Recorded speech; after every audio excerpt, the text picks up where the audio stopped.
TVN 24 news নেটওয়ার্কের নিয়মিত আয়োজন টিভিএন অ্যানালিসিস অনুষ্ঠান থেকে আপনাদের সবাইকে স্বাগত জানাচ্ছি আমি রানা আহমেদ।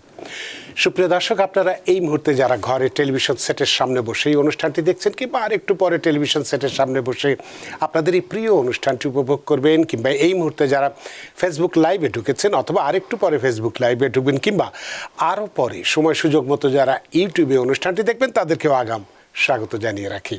সুপ্রিয় দর্শক, আজকে আমরা ইমিগ্রেশন নিয়ে কথা বলবো। ইমিগ্রেশনের একটি গুরুত্বপূর্ণ কিছু আপডেট নিয়ে আজকে আমরা কথা বলতে চাই। সেটি হচ্ছে যে ইমিগ্রেন্ট যে বিতাড়নে বা ডিপোর্টেশনে যেটাই আমরা বলি না কেন, ট্রাম্প প্রশাসনের নতুন কৌশল কী, সে কৌশল সেই বিষয়টি নিয়ে কথা বলবো এবং সেই কৌশলের ক্ষেত্রে সব ধরনের আবেদন বা সব ধরনের কিছুতেই ফি বৃদ্ধি পেয়েছে বা পেতে যাচ্ছে সেই বিষয়গুলো নিয়ে কথা বলবো। সুপ্রিয় দর্শক, এর বাইরে আপনাদের ইমিগ্রেশন সংক্রান্ত তো নানান প্রশ্ন থাকবেই, থাকাটাই স্বাভাবিক। সেই প্রশ্নগুলো করবার জন্যে আমাদের টেলিভিশনের স্ক্রিনে যে টেলিফোন নম্বরটি ভেসে উঠেছে, তারপরেও আমি বলে দিচ্ছি 6463079828 এই নম্বরে ফোন করতে পারেন, কিংবা যাদের ফোন করতে একান্তই অসুবিধা হয় তারা আমাদের ফেসবুকেও প্রশ্ন রাখতে পারেন। আমরা সবগুলো প্রশ্নেরই উত্তর দেওয়ার চেষ্টা করব এবং ইত্যকার এই সমস্ত বিষয়ে আলোচনা করবার জন্য আমাদের স্টুডিওতে উপস্থিত হয়েছেন আমাদের সকলের প্রিয়জন, প্রিয় মানুষ, প্রিয় মুখ, প্রিয় attorney, juris doctor attorney at law Mir M Mizanur Rahman. জনাব মীর এম মিজানুর রহমান, আপনাকে স্বাগত। ধন্যবাদ। খুব সংক্ষেপে উত্তর দেন, সেগুলো আমার খুব ভালোও লাগে, তবে মাঝে মাঝে খুব একটু করেও কথা বলেন নাকি। যাই হোক, অনেক ধন্যবাদ জনাব মীর এম মিজানুর রহমান। আমরা আজকে ইমিগ্রেশনে একটু সর্বশেষ, কারণ ইমিগ্রেশন নিয়ে আমরা চারদিকেই একটু উত্তাল অবস্থা দেখতে পাই, মানুষ ভয়ের মধ্যে থাকে। আমরা মানুষদেরকে ভয় কাটিয়ে রাখতে চাই যে আসলে তো ভয়ের কিছু নেই। যুগে যুগে কালে কালে ইমিগ্রেশনে যারা অবৈধ ইমিগ্রেন্ট ছিল তাদের উপরে যুগে যুগে কালে কালে সবসময় ডিপোর্টেশন অর্ডার ছিল, বের করে দেওয়া হয়েছে। আইনি লড়াইয়ের ক্ষেত্রে যারা হেরে গেছে তাদেরকে নানানভাবে এখান থেকে যেতে হয়েছে, এটা সবসময়ই ছিল। কিন্তু এখন একটু চর্চাটা বেশি হচ্ছে। সে কারণেই যেমন আমরা আজকে যদি যে বিষয়টি নিয়ে কথা বলতে চাইছি, যে বাংলা ভাষায় একটি কথা আছে, প্রবাদ আছে। আপনি বাংলাদেশে নিশ্চয়ই গ্রামে বড় হয়েছেন, আমরাও গ্রামে বড় হয়েছি। একটি প্রবাদ আছে যে যাকে মারবো কলে, কলে মানে কৌশলে, তাকে কেন বলে মারবো, অর্থাৎ বল প্রয়োগ করে বা আইন প্রয়োগ করে কেন মারবো। তো সেক্ষেত্রে আমরা এই প্রবাদটি এখন একটু এখানে এসে দেখতে পাচ্ছি যে নতুন, যেটা আমরা বললাম যে ইমিগ্রেশনের জন্য নতুন কী ধরনের আপডেট আছে, সেক্ষেত্রে দেখতে পাচ্ছি যে আমাদের হাউস জুডিশিয়াল কমিটিতে একটি বিল পাস হয়েছে 23-17 ভোটে, অর্থাৎ 23 জন রিপাবলিকান, 17 জন ডেমোক্র্যাট, অর্থাৎ যে যার পক্ষে 23 জন রিপাবলিকের পক্ষে ভোট দিয়েছে, 17 জন ডেমোক্র্যাট বিপক্ষে ভোট দিয়েছে। কি আছে সেই প্রস্তাবে, সেখানে কোন কোন ক্ষেত্রে এই যে একদিকে যেমন আইন প্রয়োগ করে মানুষকে বের করে দেওয়া হচ্ছে, এখানে কি যাকে মারবো, আরেকটি আছে যে ভাতে মার যাকে মারতে পারবো তাকে কেন অযথা হয়রানি করতে যাব, সেরকম একটা বিষয় আছে যে মানুষ ইচ্ছে করেই যেন বাইরে চলে যেতে পারে, দেশ ছেড়ে চলে যেতে পারে। সে কারণে প্রেসিডেন্ট ট্রাম্প একটি প্রস্তাব বা ঘোষণাও দিয়েছে যে যারা স্বেচ্ছায় দেশ ত্যাগ করে চলে যাবে তাদেরকে $1000 সহ বিমানের ভাড়াও দেওয়া হবে। এই প্রক্রিয়াটি বা এই কৌশলটি এটির অন্তর্ভুক্ত কিনা, যে বিভিন্ন আবেদনের ক্ষেত্রে যদি আমরা দেখি, ওয়ার্ক পারমিটের ক্ষেত্রে, তারপর পেরোল প্রোগ্রামের ক্ষেত্রে, টিপিএস যেটাকে টেম্পোরারি প্রোটেক্টেড স্ট্যাটাস বলে, বা বর্ডার ক্রস করে যারা আসছে অ্যাডজাস্টমেন্ট অফ স্ট্যাটাস যেটা আছে, তো এই বা রিমুভাল অর্ডার যাদের আছে, গ্রিন কার্ড, অ্যাসাইলাম অ্যাপ্লিকেশন, নানান ক্ষেত্রেই ছিল, আছে, সবই আছে, তারপর আরও বৃদ্ধি করার প্রস্তাব আছে। এখানে এই বিষয়গুলো নিয়ে যদি আপনি একটু আলোচনা করেন, কারণ বিষয়টি একটু চর্চিত এবং অনেকেই ভীত সন্ত্রস্ত। আমরা চাই যে এখান থেকে আপনার মুখ দিয়ে আলোচনায় এই ভয় বা মানে শঙ্কা থেকে মানুষকে বেরিয়ে আনার জন্য অ্যাটর্নি মীর এম মিজানুর রহমান। ধন্যবাদ। ছোটবেলা থেকেই শুনে আসছি ইয়ে করে বিয়ে, তো ওইটার ব্যাপারটা না হলেও সঞ্চালক মহোদয় যেভাবে মাঝে মাঝে না আমি নাকি কি ইয়ে করি, কিন্তু কি করি সেটা আর বললেন না আর কি। হ্যাঁ, বোধহয় আমাকে আদর করে বলেন, এই জন্য বোধহয় আর বলেননি। যাই হোক, তো ইয়ে করি মানে আমি রাগারাগি করি ইত্যাদি, এই জাতীয় ব্যাপারটা বোধহয় এটা মানে উনি আর আদর করে বললেন না আর কি। হ্যাঁ, যাই হোক, তো এটা আমি যাই বলি এটা আমি মনে করি না যে আমি রাগারাগি করি, কিন্তু এটা যে দেখা যায় যে আমি রাগারাগি করি ওটা ভালো না, এটা এটা সবাই জানে যেটা খারাপ কাজ। হ্যাঁ, আমার কোনো রাইট নাই মানুষের সাথে দুর্ব্যবহার করার, এটা আমার জানা উচিত। তো কথাটা হচ্ছে যে মানুষকে অনেক সময় আমি জিনিসটা শক্ত করে বলার চেষ্টা করি, কারণ যত কথাই বলেন এখানে খুব বেশি ভয় পাওয়ার কিছু আমি দেখি না। হ্যাঁ, আপনার ডিপোর্টেশন অর্ডার থাকলে আপনাকে বের করে দেওয়া হবে যদি ধরতে পারে, এটা নর্মাল কথা। হ্যাঁ, তো কথা হচ্ছে যে আপনি এই ব্যাপারে কী ব্যবস্থা নিয়েছেন। এই যে বাংলাদেশের মানুষদের জন্য একেবারে সোনার খনি পাওয়া গিয়েছিল, হ্যাঁ, মানে উইথ অল ডিউ রেসপেক্ট আর কি, হ্যাঁ, সেটা হচ্ছে যে এই যে গত জুলাই মাসে গত বছর ন্যাচারালি গত বছরই, হ্যাঁ, জুলাই মাসে অগাস্ট মাসে, হ্যাঁ, ওখানে একটা change in country condition situation হয়েছে। এর আগে যদি আপনি 10-12 মোশন টু রিওপেন করেন, হ্যাঁ, এবং যদি তার 10 বছর আগে 20 বছর আগেও যদি আপনার ডিপোর্টেশন অর্ডার থাকে, কারণ নর্মালি একটা নিয়ম আছে যে 90 ডেজের মধ্যে করতে হয় এবং একটা মোশন টু রিওপেন করতে হয়, কিন্তু যদি চেঞ্জ ইন কান্ট্রি কন্ডিশন হয়, আপনি মানে যত আগেই করে থাকেন, যতগুলোই আগে আপনি মোশন টু রিওপেন করেন না কেন, আপনি আবার এটা করতে পারেন বেসড অন দিস সিচুয়েশন। আমি বারবার সুযোগ পেলেই যতই অন্যভাবে প্রশ্ন করা হোক আমি ইনিয়ে বিনিয়ে ওদিকে নিয়ে যাই, বিকজ কথা হচ্ছে যে আপনার যে সমস্যাটা আছে সেটার জন্য কি করা যায় এখন। অবশ্যই খারাপ অবস্থা বলে কি আমরা শুধু কান্নাকাটি করব না, উইল ফাইট ব্যাক। তো ফাইট ব্যাক তো আমরা তো মারামারি তো আর করতে পারি না, আমরা কলমের মাধ্যমে কিছু একটা করি। আপনি মোশন টু রিওপেন করেন, আপনার যদি কি জানি বলে ডিপোর্টেশন অর্ডার থাকে, ওটা আপনি করবেন না। হ্যাঁ, কিন্তু কান্নাকাটি করবেন ট্রাম্প আসলো, এটা তো হতে দেওয়া যায় না। আপনার এই যে গত অগাস্ট মাসে যে ঘটনাটা ঘটলো, এরপরে একটা সুবর্ণ সুযোগ এখনও সেটা আছে, আমি বলবো না যেটা শেষ হয়ে গেছে, হ্যাঁ, যদিও 9 মাস পার হয়ে গেছে। কারণ এটা এই জন্য বলা, ওইরকমভাবে করতে গেলে আপনাকে মাস্ট একটা জিনিস মনে রাখতে হবে, due diligence is a very important thing.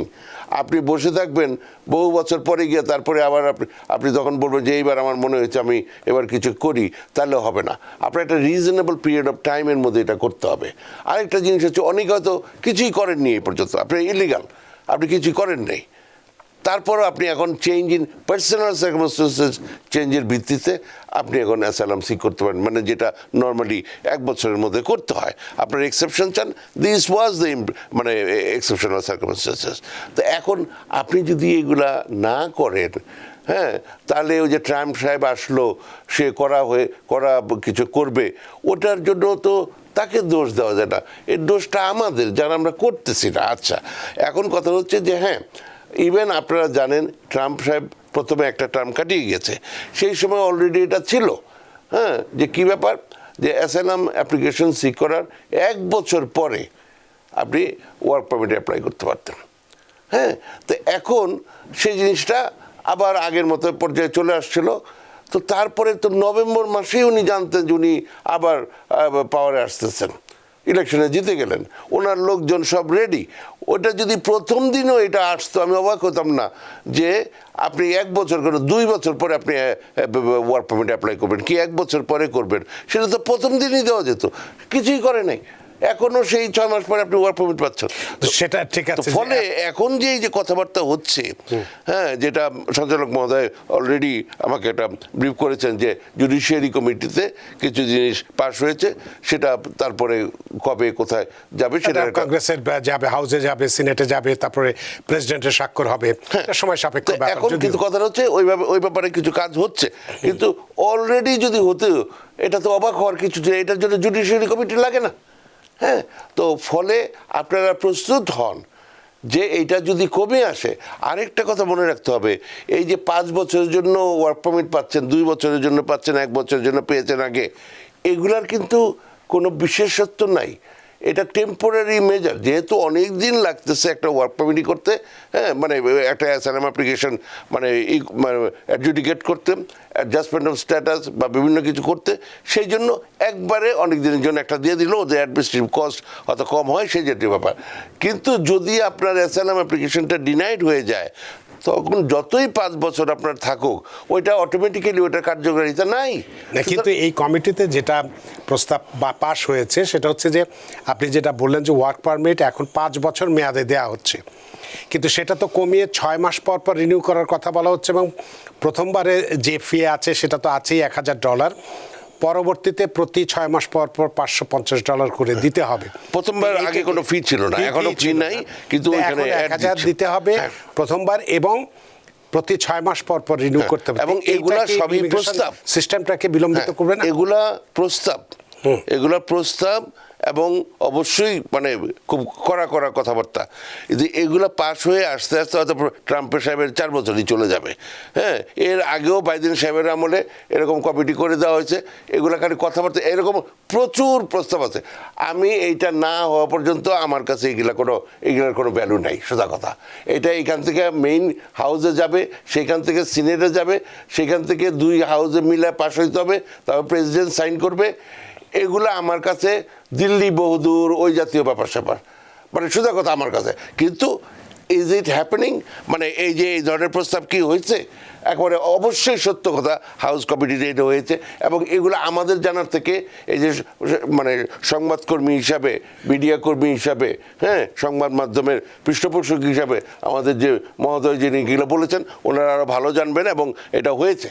কথাটা হচ্ছে যে এগুলো এখনও জাস্ট প্রস্তাব আকারে আছে। যেমন 110 টাকা লাগে মোশনটি রিওপেন করতে, কোর্টে লাগে 145 টাকা, সেটা 900 সামথিং, প্রায় 1000 টাকা হওয়ার জন্য অলরেডি প্রস্তাব আছে অনেক দিন আগে থেকে। এটা জাস্ট ম্যাটার অফ ডেজ, এটা করে ফেলা যায়। হচ্ছে দ্য আনসার ইজ নো। এখনও 110 টাকা বোর্ড অফ ইমিগ্রেশন অফিসে করতে গেলে, কোর্টে করতে গেলে, যেহেতু অ্যাডমিনিস্ট্রেটিভ কস্ট বেশি, 145 টাকা।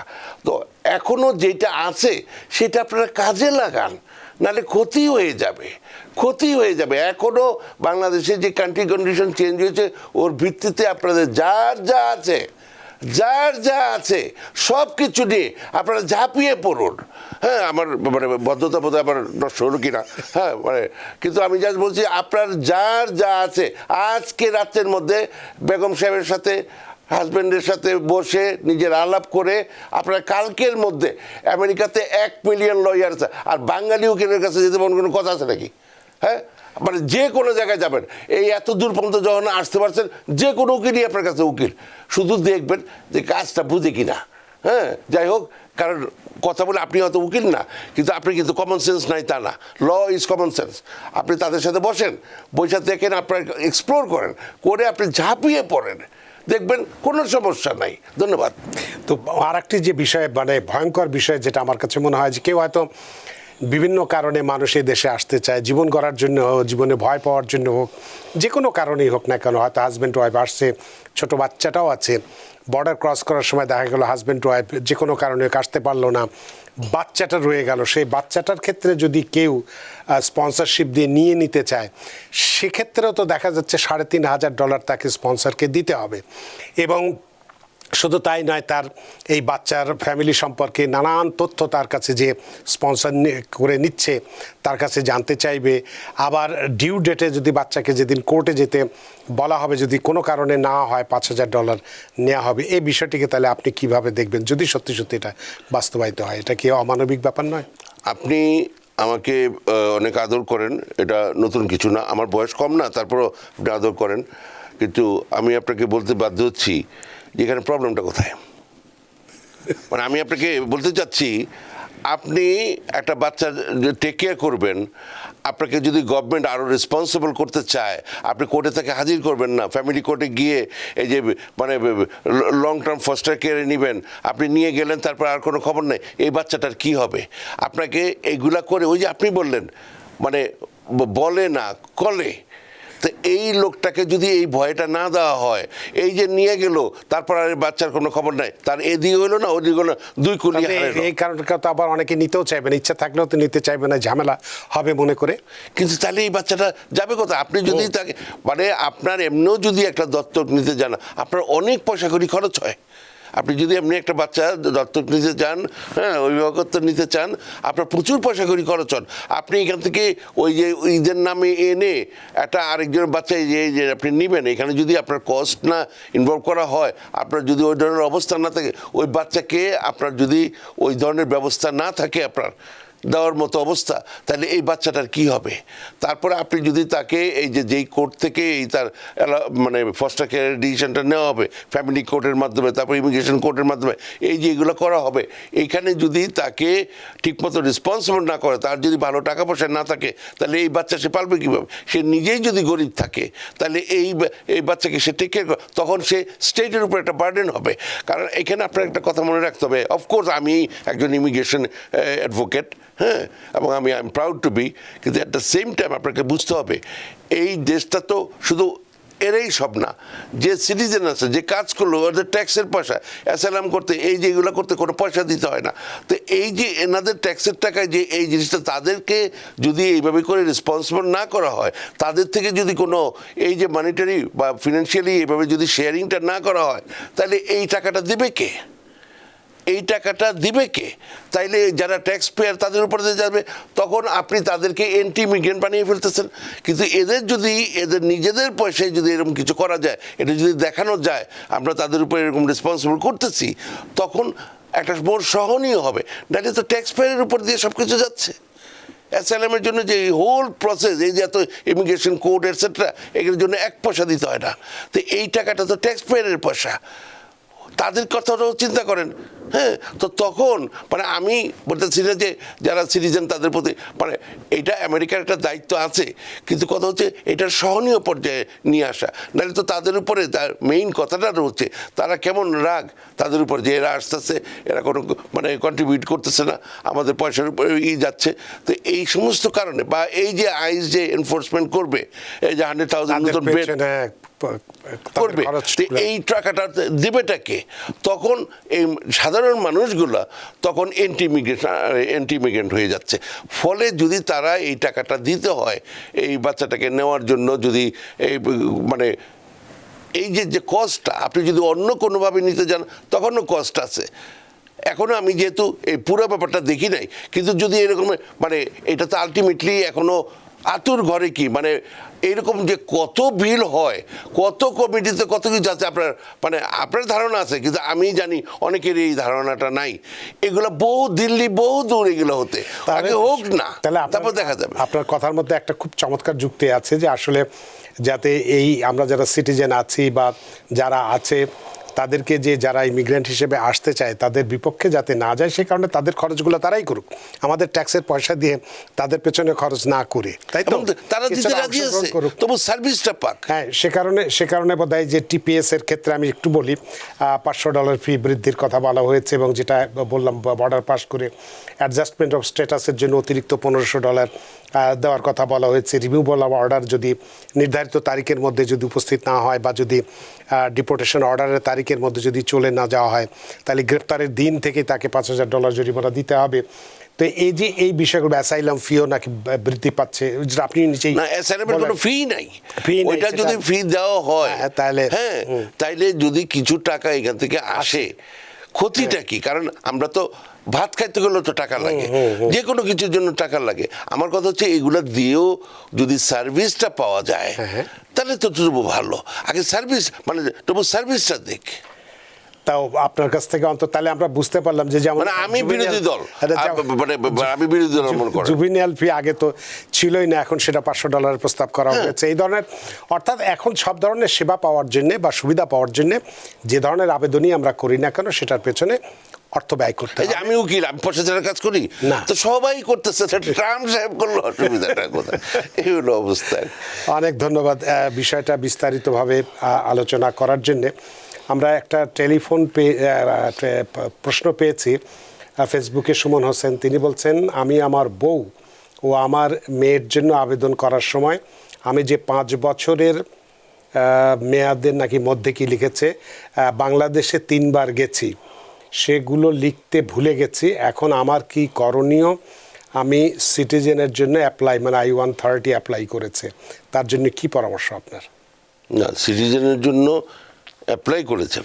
মানে 3বার করে গেছে বাংলাদেশে, হ্যাঁ অ্যাপ্লাই করেছে সিটিজেনের। এখন আমার কি করণীয়? আমি সিটিজেন বলতেছে, আচ্ছা। I apply I-130।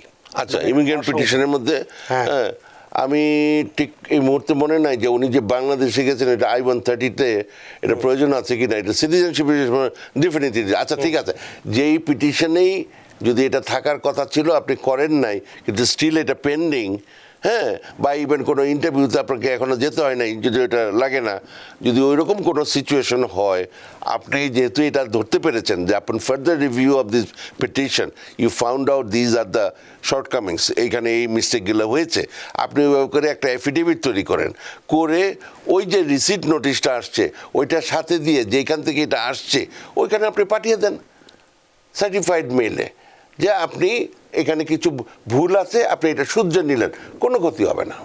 অনেক ধন্যবাদ সুমন হোসেন, আশা করি আপনার উত্তর পেয়েছেন এবং খুশিও হয়েছেন। আমরা একটু টেলিফোনে যাই। সুপ্রিয় দর্শক, কে আছেন টেলিফোনে? দয়া করে নাম পরিচয় দিয়ে আপনার প্রশ্নটি করুন। জি, আসসালামু আলাইকুম আসসালাম। স্যার, আমি মোহাম্মদ মাহবুবুর রশিদ সায়েম বলছিলাম। জি জি, আমার কোয়েশ্চন ছিল এই যে ক্যাচ এন্ড রিভোক যে একটা আইন নাকি পাস হয়েছে, ওইটাতে মানে কোন কোন ক্রাইম করলে বা এই যে গাড়ির টিকিট খাইলে কি ওইটা কি ক্যাচ এন্ড রিভোক কেস হবে? আর আরেকটা কোয়েশ্চন ছিল ওই যে ওয়ার্ক পারমিটের ক্ষেত্রে রোজারিও ভার্সেস USCIS, এইটা যদি একটু বুঝিয়ে বলতেন।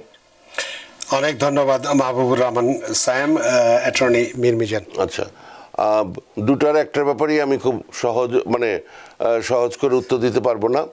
হ্যাঁ, প্রথমটা হচ্ছে কি ব্যাপার, মানে ক্যাচ যে ব্যাপারটা বললো, আপনি কোনো রকমের ক্রাইম করবেন না, ট্রাফিক আইন ভঙ্গ করা এর মধ্যে পড়ে না, unless it goes to like আপনি হিট অ্যান্ড রান করে চলে গেছেন, হ্যাঁ এই ধরনের, বা আপনি প্রচুর টিকিট আপনি পাচ্ছেন, হ্যাঁ আপনি কোনো উত্তর দিচ্ছেন না, ফাইটও করতেছেন না, পয়সাও দিচ্ছেন না, তখন গুড মোরাল ক্যারেক্টার ইস্যু আছে, এই সমস্ত জিনিস। মোট কথা হচ্ছে কোনো ক্রাইম করা যাবে না, কোনো ভায়োলেশন করা যাবে না।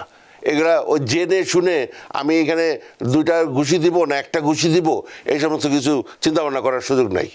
হ্যাঁ, মানে মোট কথা এরকম আছে, অনেক উকিলের কাছে যায়, আমি যদি এত টাকা ওই যে বেহাট টেহাট করি, ক্রেডিট কার্ডে ফ্রড করি, কতটুকু পর্যন্ত জেল হবে, এগুলো জিজ্ঞেস করে। মানে এমন একটা অবস্থা, কোনো কিছু করা যাবে না, আইডেন্টিটি ফ্রড ইত্যাদি এগুলা কোনো কিছু করা যাবে না। সুতরাং ওই ফলে প্রথম কথা হচ্ছে ট্রাফিক আইনে এর মধ্যে পড়ে না ট্রাফিক যে ইনফ্র্যাকশন, কিন্তু ওটার মধ্যেও কিছু কিছু জিনিস আছে যেগুলো গিয়ে আপনার সামহাও এটা নেগেটিভলি এফেক্ট করবে। ধন্যবাদ।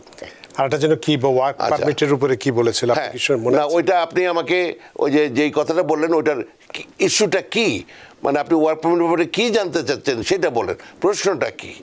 হ্যাঁ, এই হচ্ছে কথা। ওইটা না করে আপনি একটা কেসের নাম শুনে আসছেন আর ওইটা আমাকে ব্যাখ্যা করতে বলছেন, আপনার কেন ডুব দিচ্ছে, ওইটার মিনিংটা কি?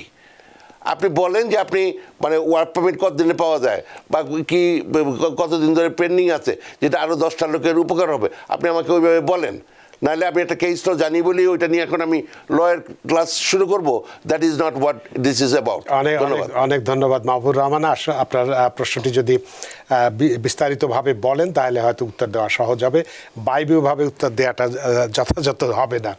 খালিদ ইয়াসিন তিনি একটি প্রশ্ন লিখেছেন, আমার ইন্ডিভিজুয়াল হিয়ারিং ডেট আগামী 27 সালের ডিসেম্বর মাসে, এর ভিতর কি আমি বিবাহ করলে আমার I-130 অ্যাপ্রুভ হবে কি না, দয়া করে জানান। আপনি একটা সাইটে যাবেন, মানে প্রথম কথা হচ্ছে আমি জানি না আপনি বিয়ে করেছেন কিনা, করেন বিবাহ করলে, হ্যাঁ তাহলে বুঝতেই পারতেছেন, যদি মানে বিয়ে করেন নাই এটা কাইন্ড অফ একটা আপনি একটা স্কিম তৈরি করতেছেন, যদি ওরকম ব্যাপার হয় we are not part of that.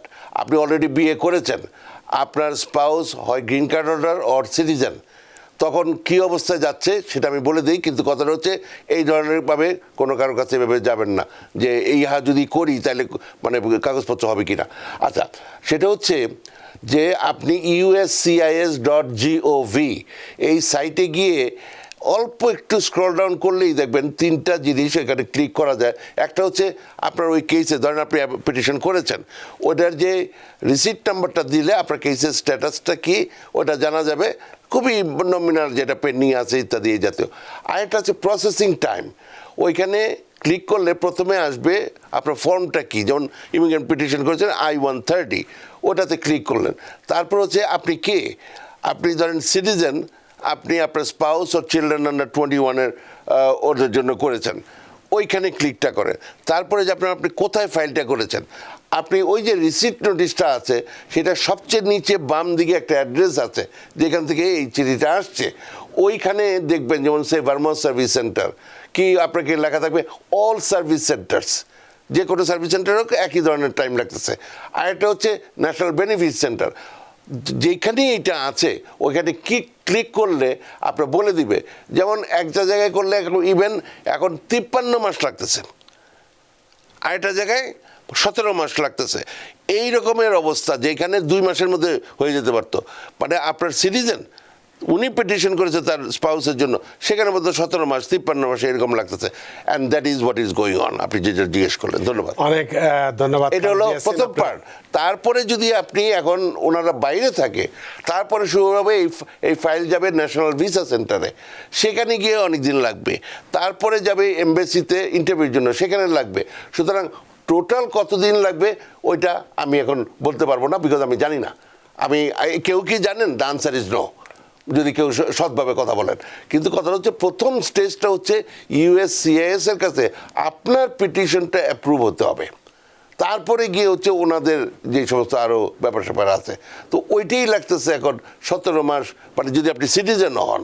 ধন্যবাদ। অনেক ধন্যবাদ খালেদ ইয়াসিন আপনার প্রশ্নের জন্য।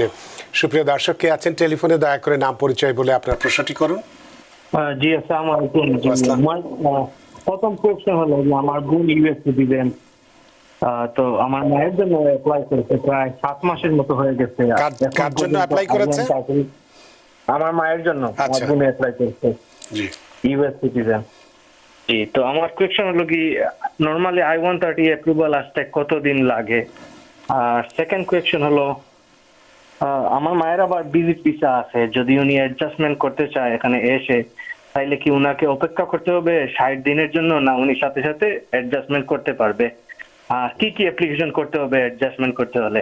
উনার আবার I-130 পেন্ডিং আছে। জি, অনেক ধন্যবাদ আপনার প্রশ্নের জন্য অ্যাটর্নি মীর মিজান। উনি যদি বাইরে থাকে শুধুমাত্র I-130 ইমিগ্রেন্ট পিটিশন করা যাবে, ওনার বোন সিটিজেন। এবং এই 10 সেকেন্ড আগে এই প্রশ্নটার উত্তর দিলাম। হ্যাঁ, যদি ওই ওনার জন্য হয়, উনি ইমিডিয়েট রিলেটিভ কেস, এটা সেখানে 17 মাসের মতো লাগতেছে গেল। আর যদি উনি এইখানে চলে আসেন, যেহেতু ভিজিট ভিসা আসে, উনি অ্যাডজাস্টমেন্ট অফ স্ট্যাটাস করতে পারেন। হ্যাঁ, এবং সেখানে ওই যে বোন যে সিটিজেন ওনারও ইমিগ্রেন্ট পিটিশন করবেন, আর মা যিনি নন সিটিজেন উনি একই সাথে অ্যাডজাস্টমেন্ট অফ স্ট্যাটাস ফাইল করবেন, সব একসাথে দিয়ে তারপরে একটা জায়গায় ফাইল করবে। এবং তার অ্যাবাউট 3 মাসের মধ্যে ওয়ার্ক পারমিট আসবে, সোশ্যাল সিকিউরিটি কার্ড আসবে। হ্যাঁ, তারও ডিপেন্ড করবে কতদিন পরে, 6 মাসও হতে পারে, ইভেন উইদাউট ইন্টারভিউ মা যেহেতু, হ্যাঁ, গ্রিন কার্ড হয়ে যেতে পারে। কতদিন লাগবে আনসার ইজ আমি জানি না। ধন্যবাদ। অনেক ধন্যবাদ। মোহাম্মদ আল আমিন, তিনি বলছেন যে আমি ডিসেম্বরে কেস উইন করেছি, কিন্তু এখনো I-94 পাই নেই, এখন কি করবেন? আচ্ছা, ওইটা খুব যে প্রয়োজনীয় তা না। হ্যাঁ, উনি এখন যেই অবস্থায় আছে, যেমন দেখেন নর্মালি নিয়ম হচ্ছে অ্যাসাইলাম অ্যাপ্লিকেশন উইন করার মানে অ্যাপ্রুভ হওয়ার 1 বছর পরে আপনি গ্রিন কার্ডে অ্যাপ্লাই করতে পারেন, এখন পরের দিন করতে পারেন। তা আর কত শান্তি চান বলেন আপনি? হ্যাঁ, মানে আমি জাস্ট বলতে চাচ্ছি যে আপনি ভালো সাইডটা দেখেন, না তো মারা যেতে হবে। হ্যাঁ, এই হলো কথা। তো এই যে অবস্থাটা, উনি এখন মানে ইমিডিয়েটলি উনি গ্রিন কার্ডের জন্য অ্যাপ্লাই করে দিতে পারে। অনেক ধন্যবাদ মোহাম্মদ আল আমিন আপনার প্রশ্নের জন্য। টেলিফোন ওই যে জাজের যে বা ওদের যে অ্যাপ্রুভাল লেটারটা আছে, ওইটা দিয়ে উনি আন্ডার মানে A5 ক্যাটাগরিতে ওয়ার্ক পারমিট পেতে পারেন, ওইটা নিতে পারেন। তারপরে উনি যেই দেশ থেকে উনি আসছেন, ধরেন সে বাংলাদেশ, এটা ছাড়া অন্য যে কোনো জায়গায় যাওয়ার জন্য উনি একটা ট্রাভেল ডকুমেন্ট জোগাড় করতে পারেন, I-131 এই অ্যাপ্লিকেশন করে। হ্যাঁ, আর গ্রিন কার্ডে অ্যাপ্লাই করতে পারেন। এই এখন বর্তমানে এটা করতে পারেন। আর ওনার স্পাউস অ্যান্ড চিলড্রেন আন্ডার 21 যারা আছে, হ্যাঁ, তাদের জন্য অ্যাকচুয়ালি না, ওইভাবে না। চিলড্রেনের ক্ষেত্রে ব্যাপারটা খুব সিম্পল। যখন অ্যাসাইলাম অ্যাপ্লিকেশন করেছিলেন তখন যাদের বয়স যারা মাইনর ছিল এবং তারা যদি স্টিল আনম্যারিড থাকে তাদের জন্য সব I-730 পিটিশন করে সাথে সাথে তাদেরকে নিয়ে আসতে পারে। অনেক ধন্যবাদ প্রিয় দর্শক আপনার প্রশ্নের জন্য। টেলিফোনে যাব সুপ্রিয় দর্শক, কে আছেন টেলিফোনে? দয়া করে নাম পরিচয় দিয়ে আপনার প্রশ্নটি করুন। আসসালামু আলাইকুম, আমি আফতার বলছিলাম কুইন্স থেকে। জি। আমার প্রশ্ন হলো, আমি আমার বোনকে অ্যাপ্লাই করেছিলাম 2007 জানুয়ারি মাসে, জি। আর ডিকিউ হয়েছিল 2022 অক্টোবরে। তো তখন আমি পুলিশ ক্লিয়ারেন্স দিয়েছিলাম। তো এবছর জানুয়ারিতে ওরা আমাকে ইমেল করলো নতুন পুলিশ ক্লিয়ারেন্স দেওয়ার জন্য। তা আমি গত মাসে পুলিশ ক্লিয়ারেন্স দিয়েছি। তখন আমার প্রশ্ন মিজান ভাইয়ের কাছে যে ডিকিউ তে কোনো এফেক্ট করবে, যে আমি যে আবার পুলিশ ক্লিয়ারেন্স দিয়েছি নতুন ডকুমেন্টস, নাকি এটা জাস্ট আমি রিনিউ করেছি পুলিশ ক্লিয়ারেন্সটা? আর আমার কি করণীয়? আমার বোন তো অলমোস্ট 17 বছর হয়ে গেল, এখনো মধ্যে ইন্টারভিউ পাইনি। তা আমি খুবই আপসেট। আমার করণীয়টা কি জানালে খুব উপকৃত হতাম। আর বড় ছেলের বয়স 2 বছর আগে 21 বছর হয়ে গেছে অলরেডি। তা ভাইয়া যদি একটু বলতেন। Thank you. আমার সালাম নেবেন।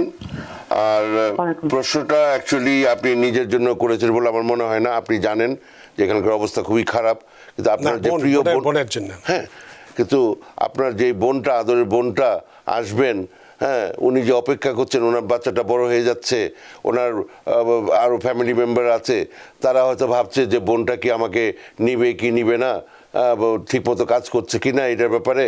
হ্যাঁ, কিন্তু আপনি তো জানেন আপনি সব করেছেন, সে 22 সালে ডিকিউ হয়ে আছে, মানে আপনার এখানে কিচ্ছু করার নাই। এর মধ্যে আবার যেহেতু তারা প্রসেস করছে, হ্যাঁ, তারা ওইটা হয়তো ভ্যালিডিটি শেষ হয়ে গেছে, তারা আবার পরিষ্কার এসেছেন, আপনি আবার দিয়েছেন। সুতরাং এখানে কিচ্ছু করার নাই, আপনার মন খারাপ করেন না। এরকম প্রচুর মানুষের একই অবস্থা, কিন্তু অ্যাটলিস্ট আপনার সাইড থেকে যা যা করার সেগুলো যে আপনি করেছেন, আপনার বোনের সাইড থেকে যা যা করার তা যে আপনারা করেছেন, সেটা সুখবর যে আপনাদের দিক থেকে আর কিছু করার নাই। এখন এনি টাইম ইন্টারভিউ নোটিশ আসবে, তখন যাতে সমস্ত অরিজিনাল ডকুমেন্টগুলো সাথে নিয়ে যেতে পারেন ইন্টারভিউ ডেটের সময়, ওই জিনিসটা যেন ভালো থাকে এবং আপনারা যেন সুস্থ থাকেন সে কামনা করছি। ধন্যবাদ। সেক্ষেত্রে উনি যে নতুন করে পুলিশ ক্লিয়ারেন্স দিলেন, সেক্ষেত্রে ডিকিউ যে ডেটটা বলেছেন যে 2022 সালের অক্টোবর, সেটার কোনো ইফেক্ট করবে কি না? করবে না, ওটা যথাযথভাবেই থাকবে। তবে উনি তো 2007 সালের জানুয়ারি মাসে যদি করে থাকে, আমাদের ভিসা বুলেটিন মোতাবেক 2008-এর জানুয়ারি মাসে আছে, তাহলে তো অলরেডি 8 সালেরটা হচ্ছে এখন প্রথম কাজটা শুরু হবে। আচ্ছা। কিন্তু 7 হচ্ছে যাদের এগুলো সব শেষ হয়ে তার এখন ফাইনাল স্টেজে আছে, এরকম একটা অবস্থা। এটা তো ফাইনাল অ্যাকশন ডেটেই দেখা যাচ্ছে, এটা 2008-এর জানুয়ারি, মানে 2007-এ যারা অ্যাপ্লাই করছে তাদেরটা ফাইনাল। ওনারটা যে অবস্থা, ওনারটা যে কোনো মুহূর্তে তারিখ আসবে। কিন্তু এটা কি যে কোনো মুহূর্তে কালকে? হয়তো আরো 2 বছর লাগবে, রেডি হয়ে থাকে। কিছু মনে করেন না, ওরকম না, হয়তো খুব তাড়াতাড়ি চলে আসবে। যেগুলা প্রসেসিং এ আছে সেগুলোর জন্য দেরি হবে না। সেটাই বলতেছি, মানে হ্যাঁ, মানে তবু মানে কোনো কিছু যে সব বিক্রি টিক্রি করে চাকরি টাকরি ছেড়ে যে বসে থাকা, ওইগুলো যেন না করে। যখন হবার হবে ইনশাল্লাহ ওনারা চলে আসবে। অনেক ধন্যবাদ আশা আপনার প্রশ্নের জন্য। আশা করি প্রশ্নের উত্তর পেয়েছেন। সুপ্রিয় দর্শক, কে আছেন টেলিফোনে? দয়া করে নাম পরিচয় বলে আপনার প্রশ্নটি করুন। হ্যালো, আসসালামু আলাইকুম। আমি ঝর্ণা বলতেছিলাম। আমি গত 6 মাস আগে বাংলাদেশ থেকে ট্যুরিস্ট ভিসায় আমেরিকাতে আসছি, এবং এখানে এসে এখানে একজন সিটিজেনকে আমি বিয়ে করি। তো এখন আমার যে এন্ট্রি ভিসাটা ছিল সেটা অলরেডি শেষ, এখন 6 মাসে গিয়ে 7 মাসে পড়ছে। এখন আমি অ্যাপ্লাই করতে পারি নাই কিছু কাগজপত্র সংকটের জন্য, কিন্তু এখন সব কাগজপত্র রেডি করছি অ্যাপ্লাই করার জন্য। কিন্তু আমার যে এন্ট্রি ভিসা শেষ হয়ে গেছে, আমি নেক্সট সপ্তাহে অ্যাপ্লাই করব। হ্যাঁ, তো এর জন্য কি আমার কোনো প্রবলেম হবে কিনা? আমি যখন অ্যাপ্লাই করব, কোনো ধরনের সমস্যা ফেস করব কিনা? অনেক ধন্যবাদ। ঝর্ণা, আপনার প্রশ্নের জন্য গলার যে স্বর, আমার তো মনে আমার নাতির বয়স হবে। মানে মানে আমার তবু সালাম তো সবাইকে দেওয়া যায়, আমার সালাম নেবেন। হ্যাঁ, গেল নাম্বার 1। নাম্বার 2 হচ্ছে ইস্যুটা হচ্ছে মাইন্ডসেটের। এই যে আপনি কথাটা বলেন, আপনি এসে আমি একটা সিটিজেনকে বিয়ে করেছি, আপনি সিটিজেনকে বিয়ে করেন নাই, আপনি একজন মানুষকে বিয়ে করেছেন who happens to be an American citizen. এইভাবে করে চেঞ্জ করেন মাইন্ডটাকে। হ্যাঁ, তার সিটিজেন তার নাও থাকতে পারে, কিন্তু তাকে আপনার পছন্দ হয়েছে, বিয়ে করে ফেলেন, আলহামদুলিল্লাহ। হ্যাঁ, কথা হচ্ছে বিয়ের পরে করলেনটা কি? বিয়ের পরে ব্রুকলিন ব্রিজে যান, মাঝখান দিয়ে একটা রাস্তা আছে হাঁটার, হ্যাঁ, ওখানে যান, একটু বাদাম খান। এখনই অ্যাপ্লাই করার চিন্তা করছেন, এগুলো পরে হবে। আগে একটু আনন্দ করেন, হ্যাঁ, ঘোরাঘুরি করেন, হ্যাঁ, একটা ফার্মে যান, দেখবেন কত কিছু আছে গেল। এগুলা করার পরে এই যে 7 মাস হয়ে গেছে, বোধহয় এইগুলো করেছেন বলেই দেরি হয়ে গেছে, কোনো অসুবিধা নাই। আপনি যেটা আপনার দরকার, যেটা হয়েছে এর মধ্যে, আপনি করেছেন, ওটার নাম কি, ভিসা নিয়ে এসছেন নাম্বার 1, এসে একটা বর্ডার পোস্টে এসছেন নাম্বার 2, ওখানে ইন্সপেক্টেড হয়েছেন নাম্বার 3, তারপরে অ্যাডমিটেড হয়েছেন B2 ভিসাতে। এই যদি হয়, তারপরে আপনার পিটিশনার হচ্ছে সিটিজেন, তখন এই যে আপনি 1 মাসের জন্য আউট অফ স্ট্যাটাস হয়ে গেলেন, এটা is not a bar to getting the green card. এই হচ্ছে কথাটা। সুতরাং আপনি ইউ আর ডুইং ফাইন। হ্যাঁ, শুধুমাত্র যেটা হবে, আমি চাই না আপনি এই যত কিছু অ্যাপ্লাই করবেন তার মধ্যে I-131 একটা অ্যাপ্লিকেশন আছে ওই যে দেশে যাওয়ার জন্য, এগুলো বন্ধ করেন। পুরা গ্রিন কার্ড হবে, তারপরে জামাইবাবুকে নিয়ে তারপরে দেশে বেড়াতে যাবেন। এই মাঝখান দিয়ে একটু পরে দৌড় দিবেন, এসব হবে না। যাই হোক, এগুলো কথা। ধন্যবাদ। তার মানে আপনার কোনো সমস্যা নেই। না, আপনার প্রশ্নের জন্য ধন্যবাদ। ফজলে হাসান মুনিম তিনি অনেকবার প্রশ্নটা করেছেন, আমি একটু বলি। আমি এবং আমার ওয়াইফ বর্তমানে ইউএসএতে আছি F1 F2 ক্যাটাগরিতে। আমাদের জন্য ইমিগ্রেশন পিটিশন করা আছে F4 এর আন্ডারে। আমাদের PD 17 এপ্রিল 2008। ভিসা বুলেটিনের অনুসারে আমাদের বি চার্ট বর্তমানে কারেন্ট। এমত অবস্থায় কি আমরা আমেরিকাতে বসে আমাদের ক্যাটাগরি F1 F2 থেকে F4 এ কনভার্ট করতে পারবো কি না? আচ্ছা, দুই জিনিস বললেন, ধন্যবাদ। আমার সালাম নেবেন। হ্যাঁ, প্রথম কয়েকজনকে সালাম দেওয়া হয় না, আমি সরি। হ্যাঁ, আচ্ছা, গেল। যে জিনিসটা হচ্ছে, আপনি F1 ভিসাতে আছেন, স্টুডেন্ট, এটা আমি ধরে নিচ্ছি। হ্যাঁ, আর আপনার ফ্যামিলি মেম্বার হয়তো F2-তে আছেন, আর ওইটা হচ্ছে ক্যাটাগরি F4 ক্যাটাগরি।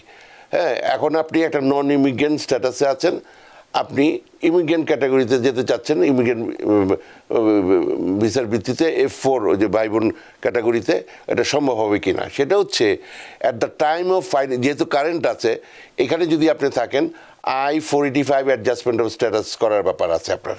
হ্যাঁ, তো যেহেতু এটা এখন কারেন্ট আছে এবং এই সময়ে you are maintaining a valid non-immigrant status under the studentship F1 category, then you can do it here. At the time of filing, আপনার যেহেতু স্ট্যাটাসটা আছে, যদি থেকে থাকে, জাস্ট আপনি F1 স্ট্যাটাস আছে, মানে আপনি ভিসা আছে, কিন্তু আপনি বাইরে কাজ করেন, হ্যাঁ, আপনাকে ধরা গেল যে আপনি বাইরে কাজ করেন, এটা যদি সামাও প্রমাণিত হয়, তাহলে আপনার F1 নাই, মানে আপনার স্ট্যাটাসটাই। কিন্তু যদি থাকে, যেটা না থাকার কোনো কারণ নাই, আপনি বিউটিফুল, আপনি ওটা স্ট্যাটাস আছে, তো ওই অবস্থায় থাকলে যে কোনো, এটা B2 হতে পারতো, H1 হতে পারতো, ওই অবস্থার থাকাকালীন যেহেতু এটা কারেন্ট হয়েছে, এখন আপনি I-485 অ্যাডজাস্টমেন্ট অফ স্ট্যাটাস এবং আদার থিংস এগুলো করে আপনি এখন ফাইল করে দিতে পারেন। ধন্যবাদ। অনেক ধন্যবাদ ফজলে হোসেন মুনিম। খালেদ আহমেদ এবং খালেদ মাসুম, আপনারা এই কতদিন সময় লাগবে, খুব বিনয়ের সঙ্গে বলছি, এই ধরনের প্রশ্নের বাইবে উত্তর দেওয়া সম্ভবপর নয়, কারণ এমনিতেই এখন একটা ইমিগ্রেশনে অস্থির পরিস্থিতি চলছে। আমরা বললাম 2 মাস লাগবে, 3 মাস লাগবে, দেখা গেল 3 বছরও হচ্ছে না, তখন দোষারোপটা কিন্তু আমাদেরকেই করবেন যে টিবিএনের আমরা ঠিকমতো উত্তর দেই না, বা টিবিএনের অ্যাটর্নি যিনি থাকেন তারাও ঠিকমতো উত্তর দেয় না। সুতরাং এই ধরনের কতদিন লাগবে এই উত্তরগুলো দিতে আমরা খুব অপারগ। আমরা একটু টেলিফোনে যাব। সুপ্রিয় দর্শক, কে আছেন টেলিফোনে, দয়া করে নাম পরিচয় দিয়ে আপনার প্রশ্নটি করুন। হ্যালো, আসসালামু আলাইকুম। আসসালাম। আমার নাম আসলাম হোসেন। জি, আমার একটা কোশ্চেন ছিল, আমার মেয়ের আগামী মাসে ঢাকাতে ইন্টারভিউ আছে, স্পাউস ভিসা। তো ইন্টারভিউর আগে ও কিছু ডকুমেন্টস আপলোড করছে সিয়াকে। এখন একটা ভুল করছে, ওই সিভিল ডকুমেন্টস গুলা, কয়েকটা সিভিল ডকুমেন্টস ও আপলোড করে ফেলছে ওই এফিডেভিট অফ সাপোর্টে যে ঘর আছে ওখানে করে ফেলছে। এখন এটা কি ইন্টারভিউর সময় কি প্রথমেই ও ইমিগ্রেশন অফিসারকে বলবে, অফিসারকে, ভিসা অফিসারকে, যে আমি একটা ভুল করছি, নাকি ও এগুলাকে আবার এগেন আপলোড করবে সিভিল মানে ডকুমেন্ট? কোনটা সুবিধা হয় তার জন্য, এটাই হলো আপনার প্রশ্নের অ্যাটর্নি মিরমিজান। আমার শুভেচ্ছা নেবেন। এবং ওনারা যদি স্যাটিসফাইড না হতো ডকুমেন্টারি এভিডেন্স অনুযায়ী, ওনারা আবার চাইতো, হ্যাঁ, ওই অন্যখানে চলে গেলেও দ্যার ইজ এভরি চান্স ওনারা ওইখান থেকে নিয়ে ওইটা অর্গানাইজ করেছে। এটা হচ্ছে আমার আশাটা, বিকজ এ ছাড়া হলে তারা ওই ইন্টারভিউর জন্য ডাক দিত না। তারা সমস্ত কাগজপত্র আগে দেখেছে যে সব ঠিকঠাক মতো আছে কিনা। কিন্তু আপনারা অল অরিজিনাল ডকুমেন্টস এবং আরেক সেট কপি আপনার সাথে নিয়ে যাবেন, এবং আপনি প্রথমেই একটা ইন্ডিকেশন দেওয়ার চেষ্টা করবেন, কারণ অনেক সময় তারা বলতে পারে wait I'll ask you a question or something like this, let me start something like this, যেভাবেই হোক আপনি একটা with all due respect and if you would allow me, হ্যাঁ আপনার এখানে একটা কিছু বলার আছে বলে আপনি একটা ইন্ডিকেশন দিয়ে রাখবেন যে আপনি কিছু একটা বলতে চান, এবং এটা ওই যে ভুল হয়ে গেছে আপলোডের সময় কিন্তু আপনি দিয়েছেন, এবং আপনার কাছে আরেকটা কপি আছে এবং অরিজিনাল আছে। এইখানে মহাভারত অশুদ্ধ হয়ে যায় নেই।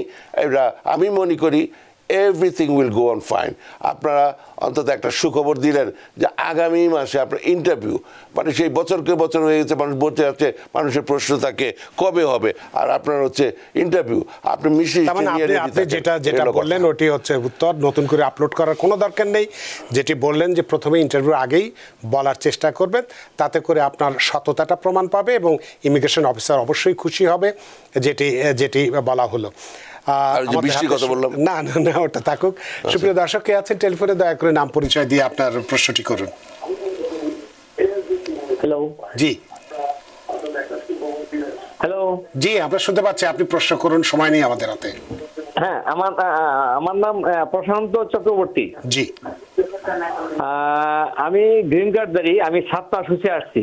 হ্যাঁ, জি, এখন আমি দেশে যেতে চাচ্ছি, বাংলাদেশে। জি, আগে গিয়ে আপনি কতদিন থাকতে পারবো, আমার প্রশ্ন।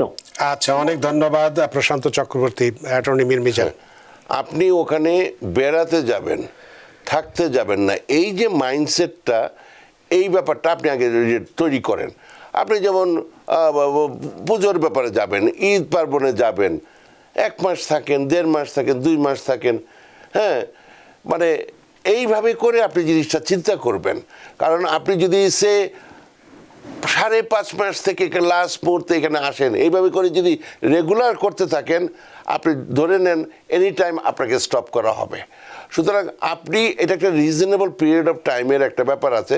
তবে হ্যাঁ, 6 মাসের বেশি থাকলে এবং আপনাকে যদি তখন ওখানে স্টপ করে, আপনার উপরে দায়িত্বটা হবে টু প্রুভ যে আপনার এই দেশে পার্মানেন্টলি থাকার ইচ্ছা আছে, এবং তখন আপনাকে যদি ডিপোর্টেশন প্রসিডিংসে দিয়ে দেয়, আমি অবাক হব না। ধন্যবাদ। অনেক ধন্যবাদ প্রশান্ত চক্রবর্তী। আশা করি প্রশ্নের উত্তর পেয়েছেন। আমাদের হাতে সময় নেই, সময়ের দৈর্ঘ্যে বাধা, তাই আর প্রশ্ন নিতে পারছি না এবং অনুষ্ঠান আর চালিয়ে যেতে পারছি না। অ্যাটর্নি মীর মিজানুর রহমান, আপনিও অনেক ব্যস্ত মানুষ, রসিক মানুষ, সেই ব্যস্ততা উপেক্ষা করে অন্ততই নানান চমৎকারভাবে রস দিয়ে কথা বলেন, দর্শকরা খুবই পছন্দ করেন। একজন কমেন্টসও করেছে, সেটা আপনার প্রতি বৃদ্ধ এবং কৃতজ্ঞ। ধন্যবাদ। সুপ্রিয় দর্শক, আজকে আমরা কিছু কথা বলেছি, ইমিগ্রেশনের সর্বশেষ আপডেট হিসেবে দিয়েছি যে ইমিগ্রান্ট বিতরণে ট্রাম্প প্রশাসনের নতুন কৌশলটা কি, বিভিন্ন ক্ষেত্রে যে ফি বাড়ানো হচ্ছে, এটাই আসলে নতুন কৌশল। এটা নিয়ে ভাবার কিছু নেই, কারণ এটা সবসময় চলবে। এটা নিয়ে এত ভাবনার কোনো কিছু নেই, এবং আপনাদের প্রচুর প্রশ্নের উত্তরও দিয়েছি। আশা করি আজকের অনুষ্ঠান আপনাদের যথেষ্ট ভালো লেগেছে। সুপ্রিয় দর্শক, যেখানেই থাকুন, ভালো থাকুন, সুস্থ থাকুন, নিরাপদে থাকুন। টিভিএন 24 নিউজ নেটওয়ার্কের সাথেই শুভরাত্রি। টিভিএন 24 টেলিভিশন দেখতে আজই কল করুন 7187776556। লগ ইন করুন www.totalcablebd.com। নিউ ইয়র্ক থেকে সম্প্রচারিত টিভিএন 24 টেলিভিশন বিশ্বজুড়ে বাঙালির কণ্ঠস্বর।